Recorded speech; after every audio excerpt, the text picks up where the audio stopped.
Mungkin pada belum tahu, tapi dulu internet dipenuhi video-video kayak gini. Hey, let me get a minute. Hey, let me get one too. Hey, let me hold one. Yeah, you get that right there. What the dog doing? Dan kayak gini. Man, I'm hungry. Thanks, buddy. Dan kayak gini. Did you eat my chocolate cake that I told you not to eat? Me, no. No, maybe someone else, I don't know. Video apaan tuh bang? Pendek banget, cuma 6 detik kok rame. Yes, do it for the Vine. Dulu adalah sebuah platform di mana sebelum adanya TikTok, Instagram Reels, YouTube Short, format-format vertikal video short itu ada di Vine. Dan kali ini ada berita bahwa platform tersebut akan segera dibangkitkan dari kematiannya. The founder of the Jack Dorsey backed Vine revival is fighting against AI slop. Vine akan dibangkitkan dari kubur oleh Jack. Pertanyaannya adalah apa itu Vine? Dan apa bedanya dengan Vine yang dulu? Kalau dulu rame dan sukses, kenapa tutup? Lu tahu nggak apa yang bikin gue kesel akhir-akhir ini sebagai orang dewasa? Bukan One Frame Man. Itu betul, tapi ada yang lain. Yaitu adalah adegan yang sangat-sangat super dewasa. Pencatatan akhir tahun. Yes, ini adalah urusan orang dewasa banget dah, ribet banget. Buat lu yang punya bisnis, walaupun kecil-kecilan, pasti paham seberapa ribetnya nutup keuangan di akhir tahun, nyatetin, ngerapiin, belum lagi pas yang nggak sinkron. Wah kacau pak, capek. Tapi untungnya ada Odoo, all-in-one business software yang bisa bantuin berbagai macam urusan bisnis lu. Aplikasinya banyak banget, tinggal pakai aja yang lu butuhin. Catat penjualan ada, bikin invoice, quotation, bahkan tanda tangan ada juga. Pembelian dan stok pun juga ada aplikasinya. Jadi semua pengeluaran dan supply bisa kecatat rapi. Nah, hubungannya sama pembukuan apa no? Semua app-nya itu terhubung. Jadi tercatat dengan rapi dan mudah demi segala kegiatan bisnis. Odoo bantuin segala pencatatan transaksi sehingga pada saat waktunya tutup buku, nggak puyeng. Data juga disajikan dengan rapi, sehingga mudah dipakai untuk evaluasi. Makanya pas akhir tahun, jadi bisa balance antara evaluasi, nentuin strategi bisnis, dan nikmatin waktu sama orang tersayang. Karena untuk urusan bisnis kayak pencatatan dan lain-lain, serahin aja ke Odoo. Mau cobain? Gas! Gratis loh! Harga langganannya juga segini doang kok. Buruan ke odoo.com atau klik aja link di deskripsi di bawah ya. Aduh, masih bingung. Masih pengen banyak nanya-nanya? Kalau masih bingung dan pengen banyak ngobrol, mending langsung datang aja ke event Odoo terbesar se-Asia Pasifik, Odoo Days, tanggal 21 Januari 2026 di J Expo Kemayoran. Bisa tanya-tanya dan bisa cari tahu langsung di sana loh. Dan tentu saja bisa networking. Siapa tahu ketemu peluang baru, partner baru, klien baru, dan peluang-peluang baru yang lain mumpung tahun baru. Jadi, thank you Odoo udah sponsorin video kali ini. Dan thank you buat teman-teman yang udah selalu support channel ini. Jangan lupa terus support channel ini dengan sesimpel klik link yang ada di deskripsi di bawah ya. Dan jangan lupa cobain Odoo sekarang. Klik linknya di deskripsi di bawah. Now back to the video.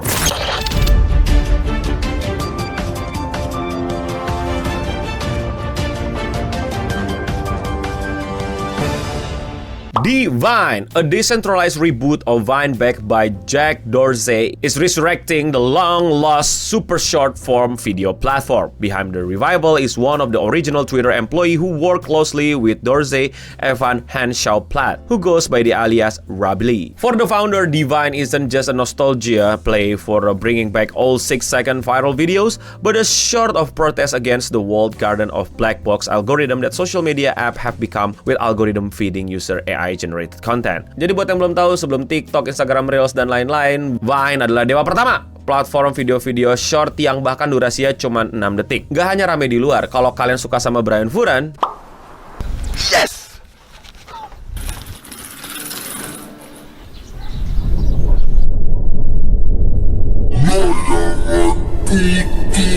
Dia itu dulu adanya di Vine. Tolong dengarkan dan dicatat. Terima kasih.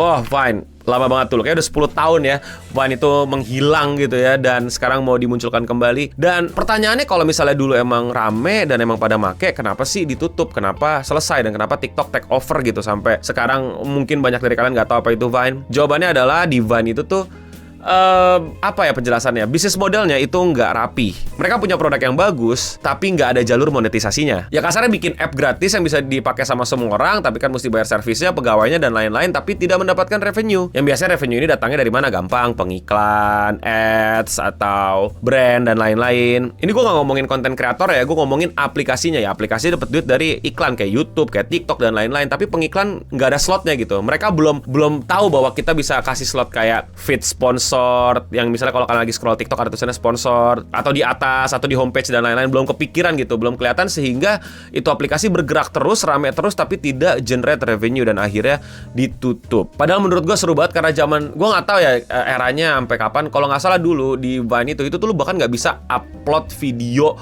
yang udah jadi. Lu bener-bener mesti pakai kamera Vine dan bikin seunik mungkin. Makanya hasil-hasilnya tuh kayak gini gitu, kayak kelihatan cut-cutan gitu loh, yang kasar dan gak rapi. Karena ya lu bikinnya pakai video tet gitu, kayak bikin story aja sekarang masih bisa diedit dulu baru diupload. Jadi tuh terlihat lebih otentik, lebih unik dibandingkan yang sekarang. Nah ya karena bergerak terus, ya banyak yang make, mungkin server kepenuhan dan lain-lain, tapi nggak generate revenue dan akhirnya ditutup. Dan akhirnya sebenarnya ada tuh lanjutannya, itu Musical.ly dan lain-lain. Terus orang-orang Vine pada pindah ke Instagram video pada saat itu, era-era Indofitgram. Dan walaupun Vine adalah salah satu tempat yang menarik dan memori banget, kita nggak bisa tutup mata bahwa Vine adalah salah satu aplikasi juga yang menghasilkan orang-orang kayak Lele Pons, Logan Paul, Jake Paul, yang sampai sekarang Lele Pons apa kabar ya? Anjir, gue baru tahu.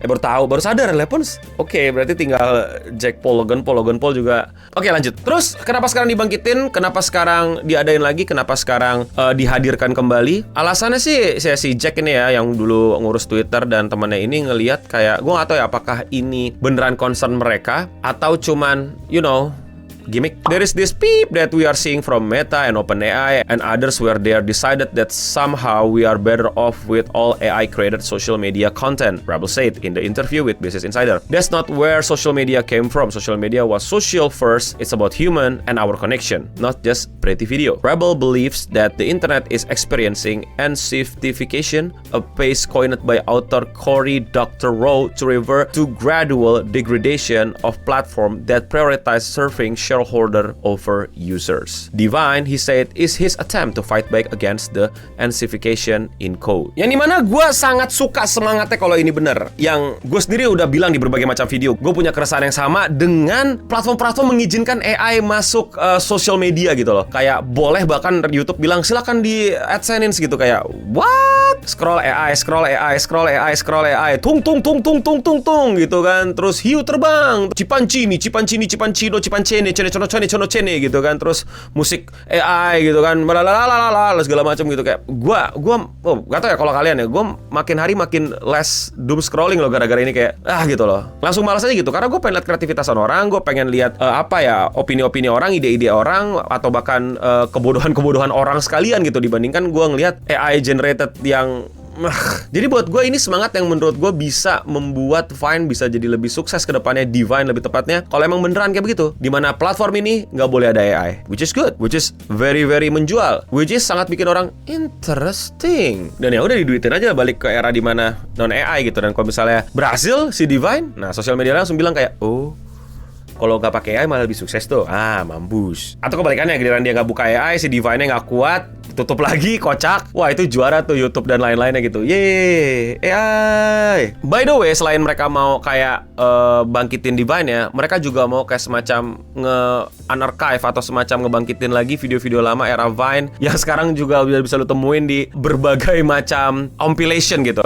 Oh my god, zaman dahulu gue hate banget orang-orang recompilation video-video Vine dijadiin YouTube terus di AdSense gitu. Padahal kan harusnya jatuhnya ke kreator yang bikin gitu, bukan mereka. Mereka bener-bener compile doang. Nah, tapi ini bukan compilation yang kalian bisa temuin di YouTube, tapi beneran dari Vine itu sendiri dan mau dibangkitin gitu katanya. Gua nggak tahu gimana sistemnya, apakah nanti dibalikin ke user-user yang punya atau gimana, atau mungkin ada segmen khusus kayak archive atau old video or something. Tapi itu yang mereka bilang. Rebel said he currently sifting through 2.5 terabytes of archive data. The app has restored over 100,000 archive video from the original platform. Nah, gimana tuh? Nggak ngerti. But.